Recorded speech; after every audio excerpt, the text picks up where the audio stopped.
Hello student, आज हम इस क्लास में महाराजा गंगा सिंह विश्वविद्यालय बीकानेर के बीएससी पार्ट फर्स्ट के सेमेस्टर फर्स्ट के स्टूडेंट जो फिजिक्स फर्स्ट पेपर है अपना मैकेनिक्स यानी यांत्रिकी, तो उसके कुछ मोस्ट इम्पोर्टेंट क्वेश्चन लेकर आए हैं।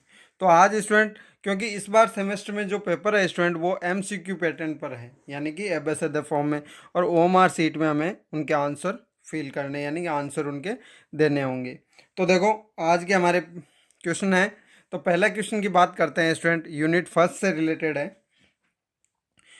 पहला क्वेश्चन है, भौतिकी में निर्देश तंत्रों को मुख्य रूप से दो प्रकारों में वर्गीकृत किया जाता है। यानी जो निर्देश तंत्र है स्टूडेंट हमारे पास, फ्रेम ऑफ रेफरेंस, वो मुख्य रूप से कितने प्रकारों में विभाजित किया जाता है? दो। अब स्टूडेंट यहाँ जो मैं क्वेश्चन लेकर आपके पास आया हूँ, इनमें कई बार इन क्वेश्चनों में से ही आपको क्वेश्चन बना के पूछा जा सकता है। ध्यान रखें कि वो कह सकते हैं कि निर्देश तंत्रों को कितने रूप में बांटा गया है या कितने प्रकार में बांटा गया है, तो वो आंसर भी कितना होगा स्टूडेंट? दो प्रकार वर्गीकृत किया जाता है। तो हमें देखना है स्टूडेंट कौन कौन से हैं। तो यहाँ पे पहला देखो, ए ऑप्शन दिया हुआ है सच्चा और काल्पनिक निर्देश तंत्र। दूसरा जड़त्वीय और अजड़त्वीय निर्देश तंत्र। तीसरा दिया गया है सी तेज और धीमा निर्देश तंत्र। डी दिया गया वास्तविक और काल्पनिक निर्देश तंत्र। और ऑप्शन ई दिया अनुत्तरित प्रश्न। तो स्टूडेंट इस बार ध्यान रखें, एग्जाम में हमें एफ बी सी डी के साथ पांचों ऑप्शन ई बी मिलेगा, जिसमें जिस क्वेश्चन को हमें नहीं करना या जिस क्वेश्चन का हमें आंसर नहीं आता, उसके लिए हमें ओएमआर सीट में पांचों ऑप्शन ई वहाँ पे फिल करना होगा। तो स्टूडेंट यहाँ पे जो चार ऑप्शन है उनमें से हमारे पास राइट आंसर कौन सा होगा? तो स्टूडेंट निर्देश तंत्र में हम मुख्य रूप से पढ़ते हैं कि एक निर्देश तंत्र होता है जड़त्वीय और एक होता है अजड़त्वीय निर्देश तंत्र। तो यहाँ पे हमारे क्वेश्चन क्या है कि भौतिकी में निर्देश तंत्रों को मुख्य रूप से दो प्रकारों में वर्गीकृत किया जाता है। वो कौन कौन से प्रकार है? एक तो जड़त्वीय और एक है अजड़त्वीय। तो यहाँ देखो ऑप्शन बी के अंदर जड़त्वीय और अजड़त्वीय, तो ये हमारे पास इस क्वेश्चन का राइट आंसर क्या हो जाएगा? ऑप्शन बी, जड़त्वीय और अजड़त्वीय निर्देश तंत्र। फिर बात करते हैं स्टूडेंट नेक्स्ट क्वेश्चन नंबर 2। तो देखो सेकंड क्वेश्चन क्या दिया गया है आपके सामने, जड़त्व द्रव्यमान का वह गुण है जिसमें विराम की स्थिति में कोई वस्तु विरामावस्था में रहती है और गतिमान वस्तु डैश डैश रहती है। तो स्टूडेंट ये हमें जड़त्व द्रव्यमान का वह गुण खोजना है कि कौन सा है, क्योंकि अभी हमने बात की निर्देश तंत्र, और निर्देश तंत्र में दो निर्देश तंत्र है, जड़त्वीय और अजड़त्वीय। तो जड़त्वीय निर्देश तंत्र में कोई जड़त्व द्रव्यमान है तो उसका कौन सा गुण है कि वो विराम अवस्था में है, तो वो विरामावस्था में रहती है, परंतु गतिमान है तो क्या रहती है? ऑप्शन ए, कुछ समय पश्चात विरामावस्था में आ जाती है, यानी गतिमान वस्तु है, कुछ समय पश्चात वो विरामावस्था में नहीं स्थिर हो जाती है। बी, गतिमान रहती है। सी ऑप्शन दिया है जब तक कोई अन्य बल उस पर कार्य न करे तब तक गतिमान रहती है। फिर डी, त्वरित गति से गतिमान रहती है। और ऑप्शन ई है अनुत्तरित प्रश्न। तो स्टूडेंट इसके लिए हमारे पास राइट ऑप्शन कौन सा होगा? तो सबसे पहले बात आती है स्टूडेंट जड़त्व द्रव्यमान का वह गुण। तो जड़त्व द्रव्यमान का स्टूडेंट गुण खोजने के लिए हमें पता होना चाहिए कि जड़त्व का नियम क्या है। तो देखो जड़त्व का नियम क्या है, यदि कोई वस्तु या पिंड विरामावस्था में है तो वह सदैव स्थिर या विरामावस्था में ही रहेगा, और यदि गतिमान है तो उसी दिशा में उसी वेग से गति करता रहेगा। यानी वेग हमेशा वही रहेगा स्टूडेंट यहाँ पे। तो यानी कि हमारे पास त्वरण रहित नहीं होगा, यानी कि त्वरण रहित होगा। तो हम एक यहाँ पे हमारे पास कौन सी कि गति होगी, वो क्या होगी? त्वरण रहित होगी, यानी त्वरित गति तो नहीं होगी। त्वरण रहित गति, वेग से गति करता रहेगा जब तक उस पर कोई बाह्य बल न लगाया जाए। तो हमारे पास देखो जो ऑप्शन दिए गए हैं स्टूडेंट, एक बार आप वापस इसको रिपीट कर सकते हो। यदि कोई वस्तु या पिंड विरामावस्था में है तो वह सदैव स्थिर या विरामावस्था में ही रहेगा। यदि गतिमान है तो उसी दिशा में उसी वेग से गति करता रहेगा जब तक उस पर कोई बाह्य बल न लगाया जाए। तो देखो कौन सा ऑप्शन हो जाएगा? कुछ समय पश्चात विरामावस्था में, गतिमान वस्तु है, यदि विरामावस्था में होती है तो विरामावस्था में ही होती विराम वस्तु। गतिमान है इसका मतलब विराम अवस्था में तो नहीं हो सकती जब तक कोई बाह्य बल नहीं लगाया जाए, यानी ऑप्शन ए गलत। फिर वो कहता है गतिमान रहती है परंतु किस प्रकार, वो वर्ताकार है या एक सरल रेखा में रहती है। जब तक कोई अन्य बल उस पर कार्य न करे तब तक गतिमान रहती है, या त्वरित गति से गतिमान रहती है। तो त्वरित गति तो नहीं होगी क्योंकि हमने कहा कि यह त्वरण रहित होती है क्योंकि एक समान वेग से चलती है। फिर गतिमान रहती है तो इसमें देखो ऑप्शन तो सही है लेकिन डायरेक्शन यहाँ पे हमारी क्लियर नहीं है, तो ये ऑप्शन भी गलत हो जाता है और इसका राइट ऑप्शन हो जाता है स्टूडेंट सी, कि जड़त्व द्रव्यमान का वह गुण जिसमें विराम की स्थिति में वस्तु विरामावस्था में रहती है और गतिमान वस्तु जब तक कोई अन्य बल कार्य न करे तब तक गतिमान रहती है। तो ये इसका राइट ऑप्शन हो जाएगा सी। फिर बात करते हैं student next question, question number third. तो क्वेश्चन नंबर थर्ड हमें दिया गया है, देखो जड़त्वीय निर्देश तंत्र में न्यूटन के नियम वैध है। तो स्टूडेंट जड़त्वीय निर्देश तंत्र में कौन कौन से न्यूटन के नियम, द्वितीय नियम, प्रथम नियम, प्रथम व द्वितीय दोनों, प्रथम या द्वितीय में से कोई एक नियम, या ई अनुत्तरित प्रश्न। तो सबसे पहले बात आती है स्टूडेंट कि जड़त्वीय निर्देश तंत्र में नियम कौन से वैध होते हैं। तो जड़त्वीय निर्देश तंत्र की हमें परिभाषा पता होनी चाहिए कि निर्देश तंत्र की, जड़त्वीय निर्देश तंत्र की परिभाषा क्या होगी।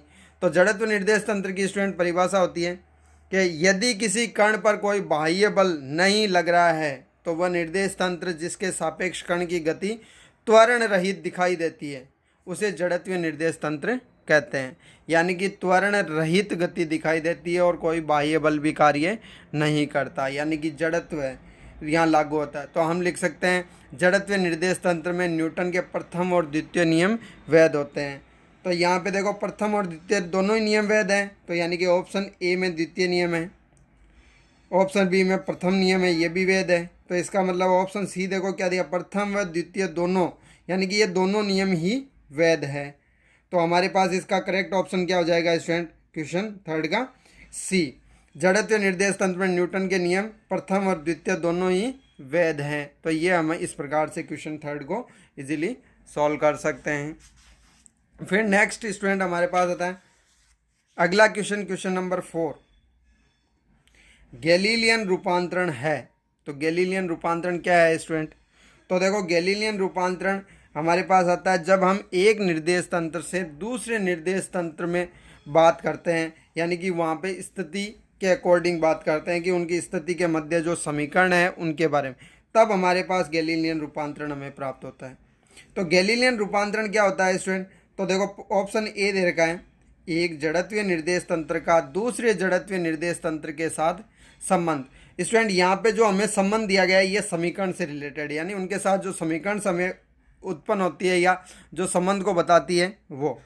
बी ऑप्शन दे रखा है, एक जड़त्वीय निर्देश तंत्र का दूसरे अजड़त्वीय निर्देश तंत्र के साथ संबंध।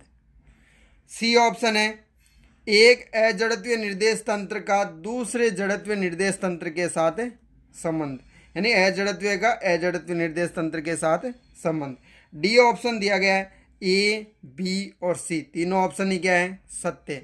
और ई ऑप्शन दिया गया है अनुत्तरित प्रश्न।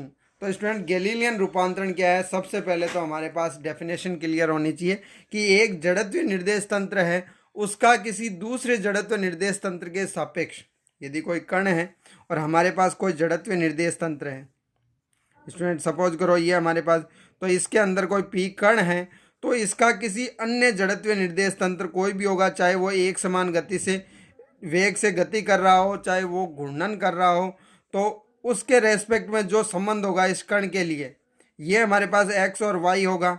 तो हमारे पास ये एस निर्देश तंत्र हो तो दूसरा निर्देश तंत्र एस डैश हो जिसके लिए एक्स डैश वाई डैश हो। तो इस पी के लिए जो समीकरण स्टूडेंट एक्स वाई में होती है उनसे जो परिवर्तन होता है एक्स डैश और वाई डैश में, तो ये भी जड़त्वीय होता है स्टूडेंट एस भी जड़त्वीय। तो हम कह सकते हैं गैलीलियन रूपांतरण क्या है, एक जड़त्वीय निर्देश तंत्र से दूसरे जड़त्वीय निर्देश तंत्र के साथ संबंध। तो यहाँ पे देखो करेक्ट ऑप्शन कौन सा हो जाएगा, ऑप्शन ए दिया हुआ है, एक जड़त्वीय निर्देश तंत्र का दूसरे जड़त्वीय निर्देश तंत्र के साथ संबंध, यानी कि ये हमारे पास राइट है। दूसरा दिया गया है एक जड़त्वीय निर्देश तंत्र का दूसरे अजड़त्वीय निर्देश तंत्र। तो अजड़त्वीय है तो अजड़त्वीय के साथ नहीं होता, तो ये हो जाएगा हमारा रॉन्ग। सी ऑप्शन दिया गया है एक अजड़त्वीय निर्देश तंत्र का दूसरे अजड़त्वीय, यानी अजड़त्वीय निर्देश तंत्र की बात होती है वहां गैलीलियन रूपांतरण नहीं होता। तो इसका राइट ऑप्शन हो जाएगा स्टूडेंट ए, कि गैलीलियन रूपांतरण क्या होता है कि एक जड़त्वीय निर्देश तंत्र का दूसरे जड़त्वीय निर्देश तंत्र के साथ संबंध होता है, वो गैलीलियन रूपांतरण कहलाता है। फिर बात आती है स्टूडेंट नेक्स्ट क्वेश्चन नंबर 5। तो क्वेश्चन नंबर 5 क्या दिया गया है, देखो, न्यूटन का कौन सा या कौन से नियम जड़त्व का नियम कहलाता है। तो देखो, न्यूटन का प्रथम नियम, न्यूटन का द्वितीय नियम, न्यूटन का तृतीय नियम, और डी ऑप्शन दिया है ए और बी दोनों, यानी कि प्रथम और द्वितीय दोनों ही जड़त्व का नियम कहलाते हैं, या ऑप्शन ई अनुत्तरित प्रश्न। तो यहाँ पे सीधी सी बात आती है स्टूडेंट कि न्यूटन के जो नियम हैं उनमें हम डिस्कस करें।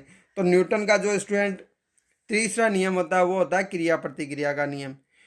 दूसरा होता है स्टूडेंट नियम जो बल का नियम कहलाता है। और पहला नियम होता है, तो स्टूडेंट न्यूटन का प्रथम नियम होता है जिसकी हम डेफिनेशन क्या होती है कि यदि कोई पिंड या वस्तु विरामावस्था में यानी रुका हुआ है तो वो सदैव स्थिर या विरामावस्था में रहेगी वस्तु, और यदि गतिमान है तो उसी दिशा में उसी वेग से गति करती रहेगी जब तक उस पर कोई बाह्य बल न लगाया जाए, यानी वेग भी उतना ही होगा स्टूडेंट और गति भी उसी दिशा में होगी। तो हम कह सकते हैं कि कोई जड़त्व यानी कि कोई जमी हुई वस्तु है तो वो जमी हुई रहेगी। तो यहाँ विरामावस्था में है तो वो सदैव किस में रहेगी, विरामावस्था में, यानी कि न्यूटन का जो प्रथम नियम है, न्यूटन के प्रथम नियम को हम जड़त्व का नियम भी कहते हैं। तो यहाँ पे स्टूडेंट हमारे पास कौन सा हो जाएगा क्वेश्चन 5, न्यूटन का कौन सा नियम जड़त्व का नियम कहलाता है। तो इसका राइट ऑप्शन हो जाएगा ए, न्यूटन का प्रथम नियम ही जड़त्व का नियम कहलाता है। तो ये थे स्टूडेंट आज की क्लास के अपने यूनिट फर्स्ट जो यांत्रिकी की फिजिक्स फर्स्ट का जो पेपर है उसके यूनिट फर्स्ट से रिलेटेड कुछ मोस्ट इम्पोर्टेंट क्वेश्चंस लेके। अब स्टूडेंट ये आपको कलेक्शन कैसा लगा और आपको किस टॉपिक पे एमसीक्यू चाहिए तो आप कमेंट बॉक्स में जाके कमेंट कर सकते हो। इसी के साथ मिलते हैं नेक्स्ट क्लास में, तब तक आप पढ़ते रहिए। Thank you.